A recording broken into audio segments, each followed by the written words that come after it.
اللہ تعالیٰ ان سے بھی شفا عطا کرتے ہیں۔ تو دوستو اس حدیث میں ہم اب آگے بڑھتے ہیں۔ تو سعید نے کہا جس نے جو سنا اور اس کو اختیار کیا اچھا کیا، لیکن ہمیں عبداللہ بن عباس نے نبی کریم صلی اللہ علیہ وسلم سے ایک حدیث سنائی کہ آپ صلی اللہ علیہ وسلم نے فرمایا میرے سامنے امتیں پیش کی گئیں، میں نے ایک نبی کو دیکھا، ان کے ساتھ ایک چھوٹا سا گروہ تھا، کسی نبی کو دیکھا کہ اس کے ساتھ ایک یا دو امتی تھے، کوئی نبی ایسا بھی تھا کہ اس کے ساتھ کوئی امتی نہ تھا۔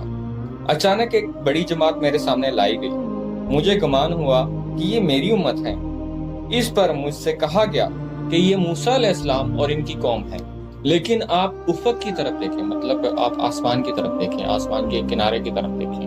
میں نے دیکھا تو ایک بہت بڑی جماعت نظر آئی، مجھے کہا گیا کہ دوسرے افق کی طرف دیکھیں، یعنی کہ دوسرے کنارے کی طرف دیکھیں۔ میں نے دیکھا تو وہاں بھی ایک بہت بڑی جماعت تھی، مجھے بتایا گیا یہ آپ کی امت ہے اور ان کے ساتھ ایسے 70,000 لوگ ہیں جو کسی حساب کتاب کے، کسی عذاب کے بغیر جنت میں داخل کیے جائیں گے۔ پھر آپ اٹھے اور اپنے گھر کے اندر چلے گئے۔ وہ صحابہ کرام ان لوگوں کے بارے میں گفتگو کرنے لگے جو بغیر حساب کتاب کے جنت میں داخل ہوں گے۔ ان میں سے بعض نے کہا شاید یہ وہ لوگ ہیں جنہوں نے رسول اللہ صلی اللہ علیہ وسلم کی صحبت کا شرف حاصل کیا، اور بعض نے کہا شاید یہ وہ لوگ ہیں جو اسلامی دور میں پیدا ہوئے اور ایک لمحہ کے لیے اللہ تعالیٰ کے ساتھ کسی کو شریک نہیں کیا، اور ان میں سے بعض نے دوسری باتیں کی۔ پھر کچھ دیر بعد رسول اللہ صلی اللہ علیہ وسلم گھر سے نکلے اور ان کے پاس تشریف لائے اور پوچھا تم کن باتوں میں لگے ہوئے؟ انہوں نے جواب میں وہ باتیں بتائیں جو وہ لوگ کر رہے تھے۔ اس پر آپ صلی اللہ علیہ وسلم نے فرمایا وہ ایسے لوگ ہوں گے جو نہ دم کرتے ہوں گے اور نہ دم کرواتے ہوں گے، نہ شگن لیتے ہوں گے، وہ اپنے رب پر پورا توکل کرتے ہوں گے۔ اس پر عکاشہ بن حسین کھڑے ہوئے اور عرض کی اللہ سے دعا فرمائیں کہ وہ مجھے بھی ان لوگوں میں شامل کر دے۔ تو آپ صلی اللہ علیہ وسلم نے فرمایا تو ان میں سے ہے، مطلب آپ صلی اللہ علیہ وسلم نے ان کو بشارت دے دی کہ ان لوگوں میں آپ کو شامل کر لیا گیا۔ پھر ایک اور آدمی کھڑا ہوا اور کہنے لگا دعا فرمائیے اللہ مجھے بھی ان لوگوں میں سے کر دے۔ تو آپ صلی اللہ علیہ وسلم نے فرمایا عکاشہ اس فرمائش کے ذریعے تم سے بازی لے گیا۔ دوستو یہ مختلف حدیثیں ہیں جن میں 3 شرطیں رکھی گئی ہیں کہ یہ 3 طرح کے کام یہ لوگ بالکل نہیں کرتے ہوں گے۔ نمبر 1 یہ داغ نہیں لگواتے ہوں گے، مطلب داغ سے مراد یہ ہے کہ پچھلے زمانوں میں لوگ اپنے جسم کو داغتے ہوتے تھے، ٹھیک ہے۔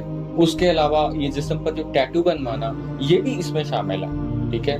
اس کے علاوہ دوسری جو شرط ہے وہ یہ ہے کہ یہ لوگ جھاڑ پھونک نہیں کرواتے ہوں گے۔ جھاڑ پھونک سے مراد یہ ہے جو ہم قرآن اور حدیث سے ثابت دم ہیں وہ کرتے رہیں تو ہم ان لوگوں میں شامل ہیں۔ اس کے علاوہ جو دور جہالت کے دم ہے یا کسی عیسائی سے دم کروا لینا یا کسی اور مذہب کے بندے سے دم کروا لینا مگر اس میں شرکیہ کلمات نہیں ہیں، وہ کرانا ہم پر جائز ہے، ہم کروا سکتے ہیں، اس سے اللہ تعالیٰ شفا دیتے ہیں، مگر وہ دم کروانے سے ہم لوگ اس گروہ سے باہر ہو جاتے ہیں، ٹھیک ہے۔ اور تیسری بات جو ہے وہ بہت خاص ہے، وہ ہے توکل کی بات۔ لوگوں کے پاس یعنی کاہنوں کے پاس یعنی ان لوگوں کے پاس جو فالیں نکالتے ہیں، جو آپ کے مستقبل کا حال بتاتے ہیں، ان کے پاس نہ جانا۔ اگر تم مستقبل کے حال کے بارے میں پوچھنے جاؤ گے تب بھی آپ لوگ اس گروہ سے باہر ہو جاؤ گے۔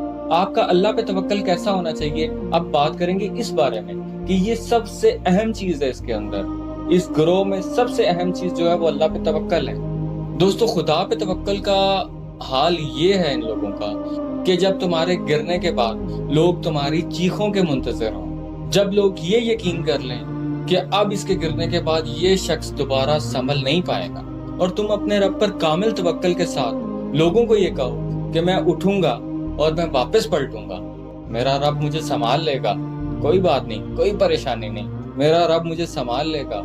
یہ توکل ہے کہ تمہیں اپنی ایک ایک کہی ہوئی بات پر 100% یقین ہو کہ اللہ تعالیٰ تمہیں لوگوں کے سامنے رسوا نہیں کرے گا، تمہیں اللہ پر اس قدر یقین ہو۔ دوستو یہ توکل ہے۔ دوستو جب تم پر مصیبت کے پہاڑ آ جائیں اور تم اس قدر پریشان ہو جاؤ کہ تمہیں کوئی رستہ نہ نظر آ رہا ہو، مگر تب بھی تمہارے اندر یہ یقین ہو، یہ اطمینان ہو کہ کوئی مسئلہ نہیں، اللہ تعالیٰ میرے ساتھ کھڑے ہیں، اللہ تعالیٰ مجھے ہر حال میں اس مصیبت سے نکالیں گے، اللہ تعالیٰ مجھے تنہا نہیں چھوڑیں گے۔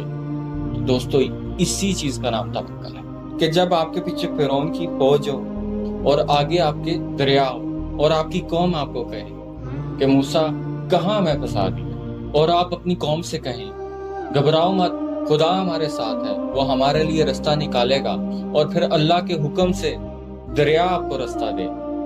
یہی چیز تفکر، جب آپ کے پاس ایک روٹی ہو کھانے کے لیے اور آپ کے دروازے پر ایک فقیر آ جائے اور آپ اپنا کھانا اٹھا کر اس فقیر کو دے دیں اور کہیں میرا اللہ وارث ہے، یہی توکل ہے۔ دوستو، جب آپ کے 313 لوگوں کے مقابلے میں 1000 کا لشکر ہو اور آپ کہیں اللہ ہمارے ساتھ ہے، کوئی ڈرنے کی بات نہیں، اور 313 کو اللہ تعالیٰ ان 1000 کے اوپر فتح یاب کرے، دوستو اسی چیز کا نام توکل ہے۔ تو دوستو، یہ 70,000 لوگوں کا گروہ ہوگا، جس کے بارے میں کچھ حدیثوں میں یہ بھی آتا ہے 70,000 میں سے ہر 1000 بندہ اپنے ساتھ 70,000 لوگ لے کے جنت میں جائے گا۔